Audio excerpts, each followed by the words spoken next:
Hola a todos. Este sábado 2 de marzo a las 7 de la noche se va a llevar a cabo el partido entre Universidad César Vallejo y Cusco Fútbol Club, correspondiente a la sexta fecha del torneo Apertura de la Liga 1 Te Apuesto 2024.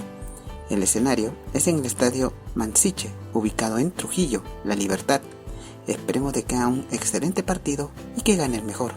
Mucha suerte para ambos equipos. Muchas gracias.